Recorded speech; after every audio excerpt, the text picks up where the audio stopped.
ఓం నమో వెంకటేశాయ. శ్రీమహాగణాధిపతయే నమః. శ్రీరామకృష్ణ గురవే నమః.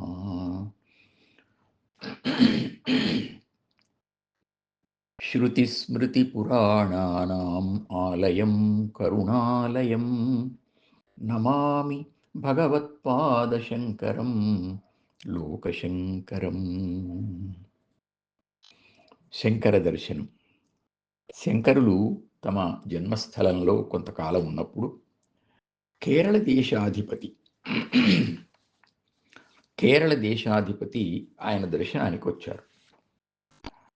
ఆయన చెప్పిన యాగం చేసినందువల్ల తనకు కలిగిన కుమారుణ్ణి చూపి ఆ రాజు శంకరుల ఆశీర్వచనాలు అందుకున్నాడు.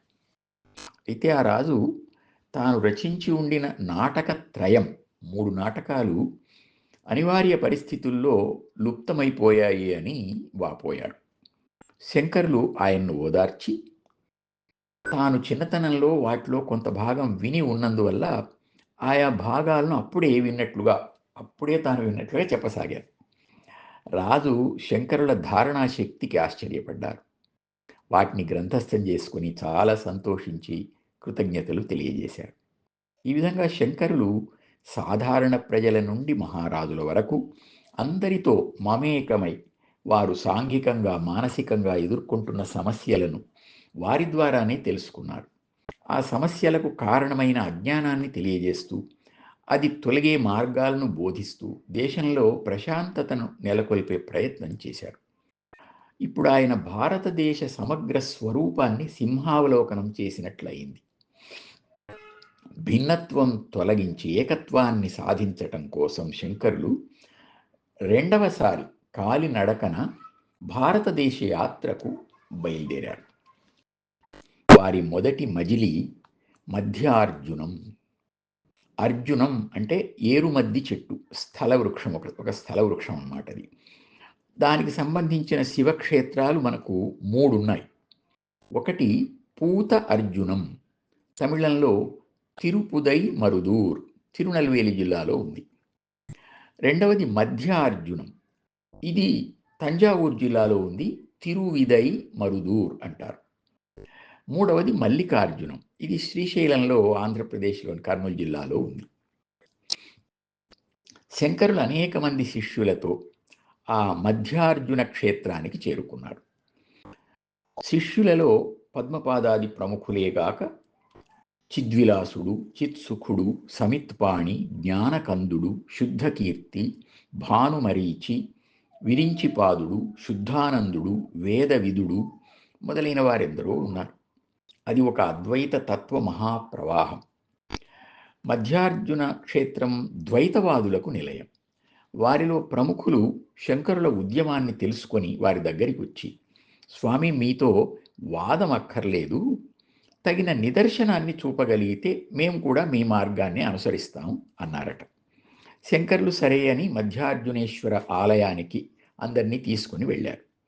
ద్వైత అద్వైతాలలో ఏది సత్యమో ప్రకటించమని ప్రార్థిస్తూ ఆ దేవదేవుణ్ణి స్తుతించారు. తక్షణమే మహాలింగం నుండి పరమశివుడు ఆవిర్భవించి మేఘ గంభీర ధ్వనితో సత్యమద్వైతం సత్యమద్వైతం సత్యమద్వైతం అని 3 సార్లు పలికి అంతర్హితులయ్యారట.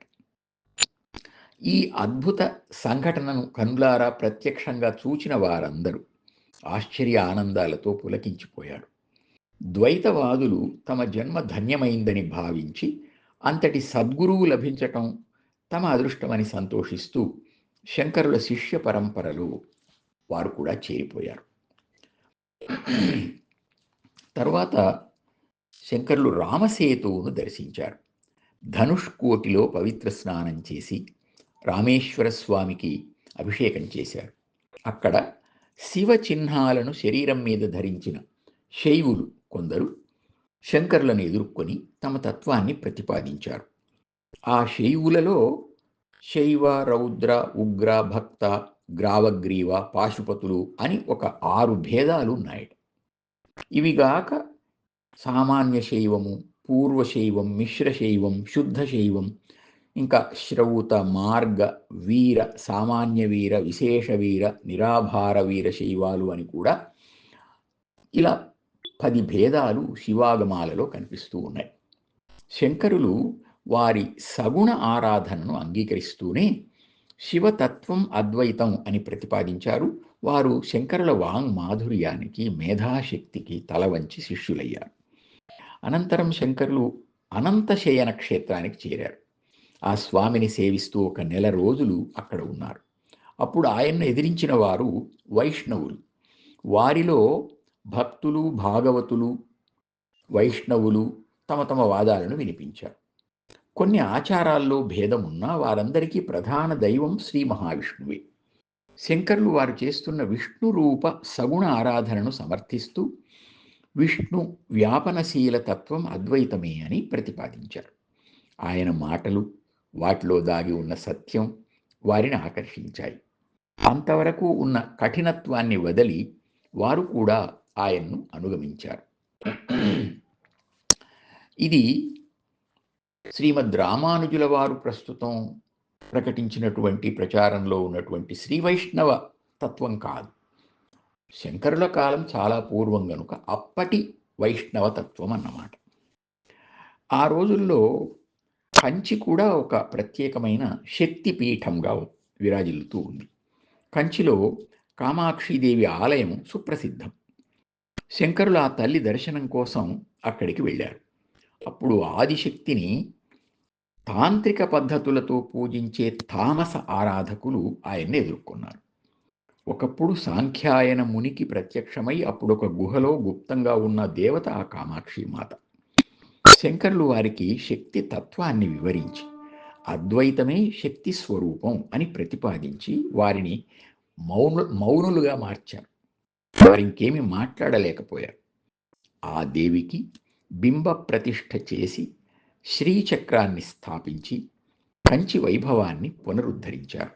అంతేగాక శివ కంచిలో ఏకామ్రనాథ స్వామికి, విష్ణు కంచిలో వరదరాజస్వామికి ప్రత్యేక ఆలయాలు నిర్మింపజేసి ఆ పేర్లతో 2 నగరాలను కూడా వర్ధిల్లజేశారు. ఓం నమో వెంకటేశాయ.